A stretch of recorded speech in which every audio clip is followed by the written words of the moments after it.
લોક સાહિત્યકાર દેવાયત ખવડ ફરી એકવાર પોલીસના સકંજામાં ફસાયા છે। ત્યારે 17મી ઓગસ્ટે દુધઈ ગામ નજીકથી દેવાયત ખવડ સહિત 7 આરોપીની ધરપકડ કર્યા બાદ તાલાલા પોલીસ સ્ટેશનના લોકઅપમાં રાખવામાં આવ્યા હતા। જ્યારે આજે સોમવારે 18મી ઓગસ્ટ તમામ આરોપીના મેડિકલ ચેકઅપ બાદ રિમાન્ડ મેળવવાની પોલીસે કામગીરી હાથ ધરી છે। મળતી માહિતી મુજબ તાલાલા પોલીસ સ્ટેશનના લોકઅપમાં દેવાયત ખવડ સહિતના આરોપીને રાખવામાં આવ્યા હતા, જેમાં ડાયરા કલાકાર દેવાયત ખવડે રાત્રે લોકઅપમાં પાવભાજી દાળ ભાતનું ભોજન પણ છે લીધું હતું। જ્યારે આજે 18મી ઓગસ્ટે દેવાયત ખવડ સહિત 7 આરોપીને મેડિકલ ચેકઅપ કરવા માટે તાલાલા સરકારી હોસ્પિટલમાં લઈ ગયા હતા, જ્યાં તમામ આરોપીને બ્લડ સેમ્પલ લેવામાં આવ્યા હતા અને સમગ્ર કેસ મામલે તપાસ અધિકારી દ્વારા આરોપીને કોર્ટમાં પણ રજૂ કરાશે અને આ રિમાન્ડની માંગણી પણ છે કરાશે।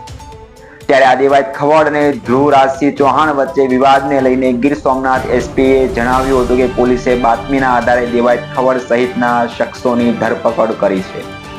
પોલીસ ફરિયાદ મુજબ સનાતનના ડાયરા બુકિંગમાં કલાકાર મોડા પહોંચ્યા હતા, તેને લઈને માથાકૂટ થઈ, જેને લઈને સામસામી બંને વચ્ચે ફરિયાદો પણ નોંધાઈ હતી, જેમાં ફરિયાદ દ્વારા સોશિયલ મીડિયામાં વારંવાર રીલ મુકાતી પણ હતી અને જે બંને પક્ષે સોશિયલ મીડિયામાં આક્ષેપ અને પ્રત્યાક્ષેપ પણ કરાતા હતા, જેમાં ઉશ્કેરાઈ જવાથી મામલો અતિશય બિચકાયો હતો। મળતી માહિતી મુજબ અમદાવાદ નજીકના સનાથલમાં રહેતો ધ્રુવરાજસિંહ ચૌહાણ અને લોક સાહિત્યકાર દેવાયત ખવડ વચ્ચે ગત ફેબ્રુઆરી માસમાં ડાયરામાં પૈસા આપવા છતાંય ન આવવા મુદ્દે વિવાદ ચાલે છે। એ મામલે ત્યારે બંને પક્ષ દ્વારા ફરિયાદ થઈ હતી।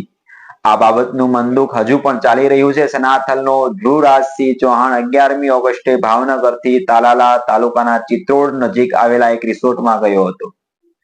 ત્યારે બીજા દિવસે 11 વાગે જ્યારે ધ્રુવરાજસિંહ અને તેમના બંને મિત્રો એ કિયા કારમાં સોમનાથ જતા ત્યારે આગળથી ફોર્ચ્યુનર અને પાછળથી ક્રેટા કાર ચાલકે ધ્રુવરાજસિંહને જે કારમાં હતો તેને ટક્કર મારી હતી અને બાદમાં બંને કારમાંથી દેવાયત ખવડ સહિત 12 થી 15 શખ્સો પાઇપ ધોકા લઈને નીચે ઉતર્યા હતા।